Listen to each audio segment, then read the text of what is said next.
this is Alex and welcome to Burton Land. So, the past week, the internet seems to keep bringing up this statement that Tim Burton made as he received the Lumiere Lifetime Achievement Award in France. During an interview, he mentioned that he was done with Disney, calling it a horrible circus. And honestly, looking back at his past with Disney, this doesn't surprise me. This isn't just because of where the studio is at, although he is right, but this is mainly due to his relationships, his early career, his projects with them. So I thought it might be an interesting idea to look back on the history of Tim Burton and the Walt Disney Company. Enjoy.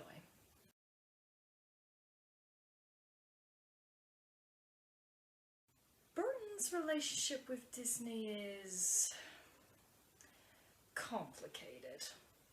Growing up in Burbank, California, where the Disney Studios are based, it is no surprise that a young Tim Burton grew up watching the Disney animated classics.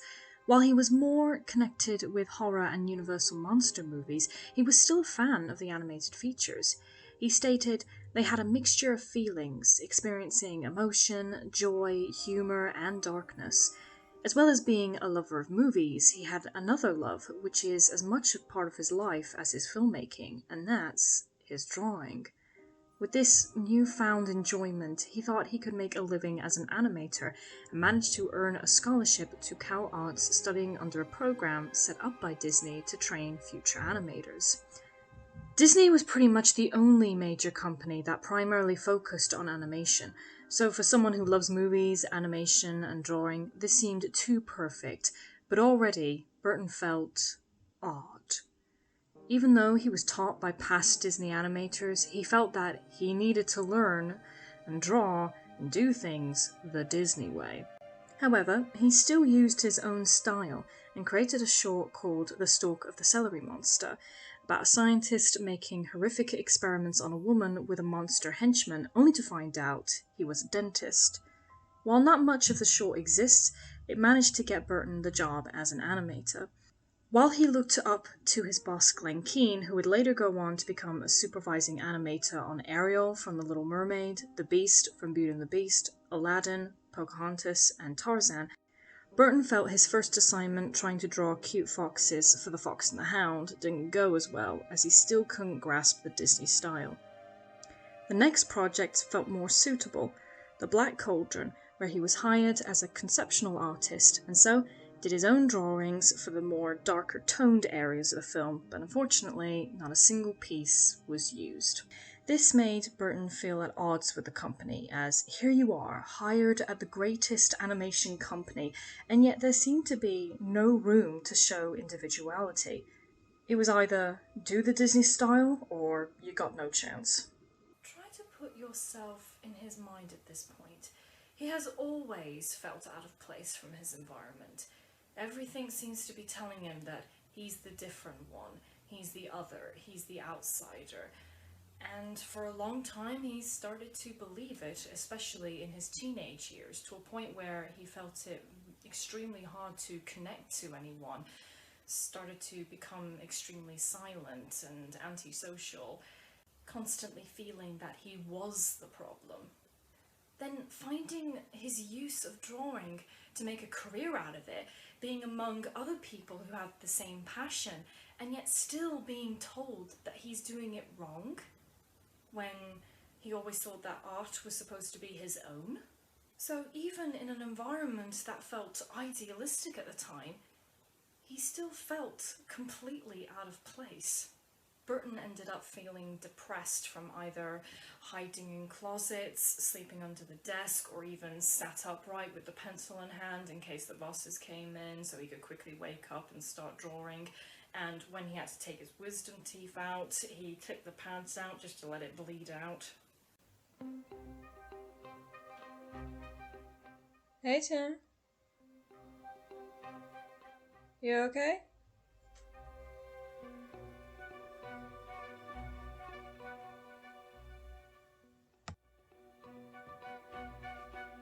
From Disney's point of view, they didn't want to lose his talent, but didn't quite know what to do with him, but gave him a chance to do various projects. This is where his career really kicked off, because the first short was Vincent, a poem he had wrote about a little boy named Vincent Malone who wants to be just like Vincent Price. The short goes from Vincent's reality to his world of pretend, paying homage to Burton's idol.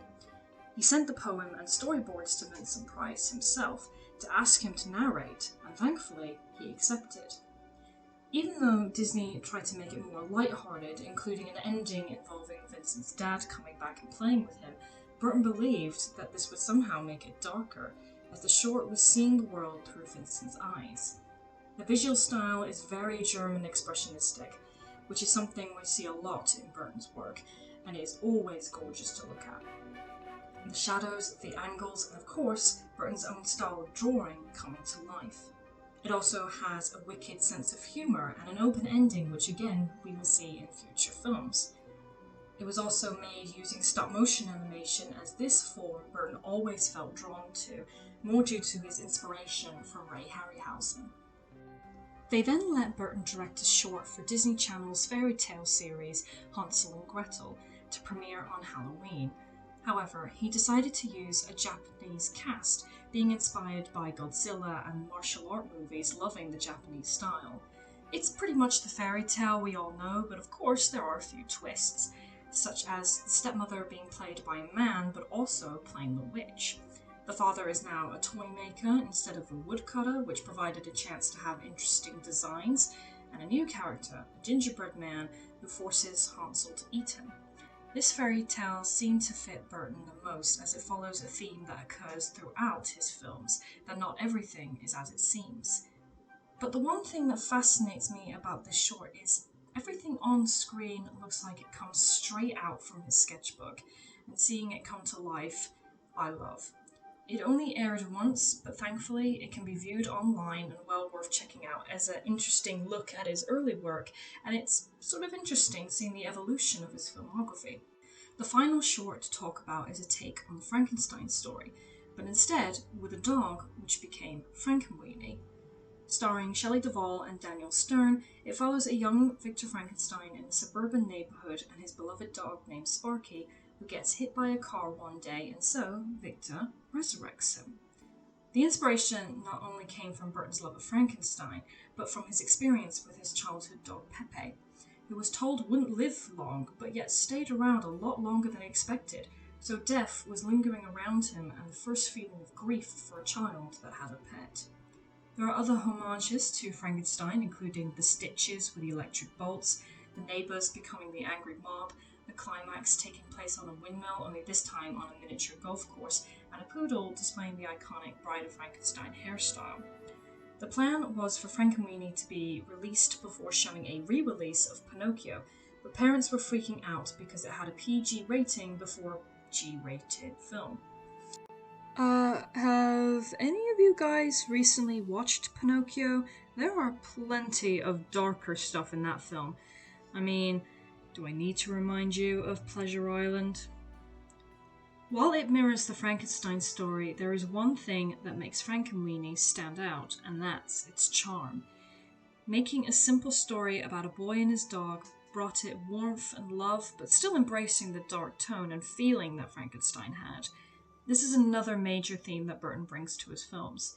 While his time at Disney was not looking good, thankfully there was a well-known actor who was looking for a director for his full-length feature film.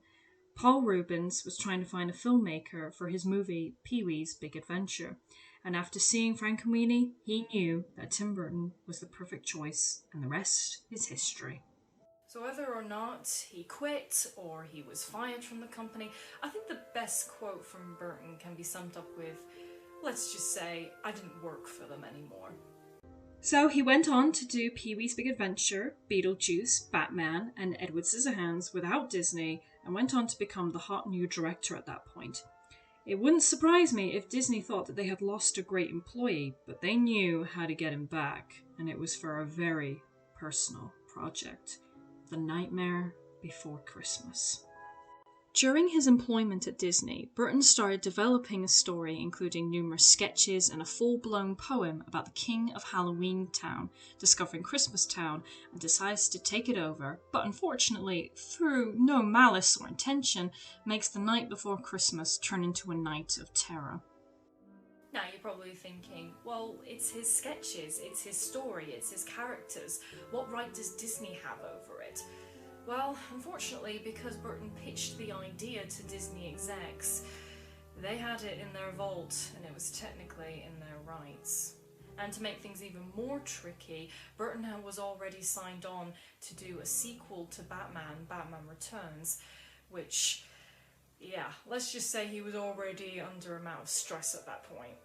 Hey Tim, remember that project that you wanted to do that you pitched to us before, you know, the Nightmare Before Christmas? Well, great news, we're taking it out of the vault and we're gonna let you direct it. Now I know that you're signed on to do Batman Returns and I know it's like the most anticipated film at the moment, but you know, we're kind of in the money, so this is probably the only time that we could do it, so what do you say?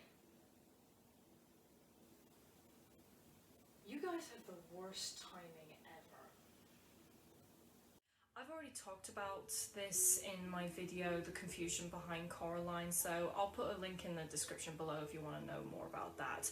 But bottom line is, Burton had to find another director if he was ever going to let Nightmare see the light of day. In the end, he chose Henry Selick, and Burton remained as producer, but worked very closely reviewing the footage to make sure it was what he wanted, as this was an extremely personal story to him, which is why many people to this day believe he was the director. Another factor to point out is that Disney originally released it under their production label Touchstone Pictures, which was aimed more for their adult audiences. So while Disney greenlit Nightmare and left Burton and Selick to it, they didn't exactly show the most faith in it. Ironically, as time went on and the popularity for Nightmare grew, they now release it under the Disney animated features. No, Nightmare Before Christmas has always been a Disney classic. Yeah, no, this has nothing to do with how much money it's made over the years, or the popularity, or merchandising. So much merchandising. No. It has always been a Disney classic. Always. Always. Always. Always. Yeah, my DVD copy of Nightmare always starts off with the Touchstone logo, and when I finally saw a re-release of it in cinemas, it had the Disney logo attached to it and it felt off. However, Disney was kind of a hero for another project that Burton was trying to get off the ground. A movie that he was originally the producer, but the script and the subject matter hit him so strong that he wanted to direct it and would become his most critically acclaimed work to date. A biopic about the so-called worst director of all time, Ed Wood. Originally, the film was in development with Columbia, but there was one factor that kept it from production. They didn't want it in black and white. Insisting that the movie must be in black and white, Burton tried other studios and eventually agreed with Disney under Touchstone Pictures again, only this time this really was for an adult audience. They thankfully gave Burton total creative control, and since this was such a personal project to him, he did not take any salary as he just wanted to make it. As I said, Ed Wood was praised by critics, but it was a bomb at the box office, even with the low budget of $18 million. Yeah, I think we need a break, Tim. Yeah.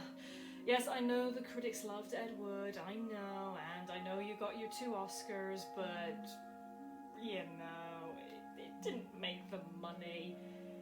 Yes, I'm aware it was a very low budget, but still, you know, it's the money.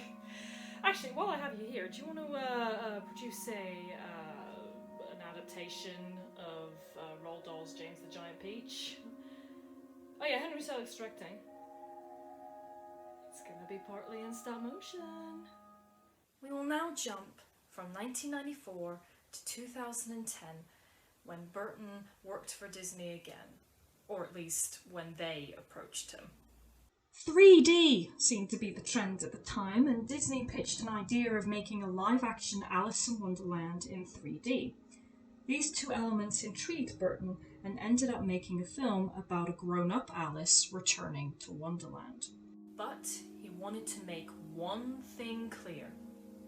It was not a sequel, a remake, or reimagining of any Alice in Wonderland movie, especially the Disney animated one from 1951, but more of an exploration of themes and characters and ideas from the original books. The good news is that Tim Burton's Alice in Wonderland became not just his most successful movie at the box office to date, but it became the third highest grossing film of 2010 under Avatar and Toy Story 3. The bad news? Well, Disney was thinking what might have made it successful. Was it because it was a new interpretation of a classic story, or a reminder of one of their classic movies?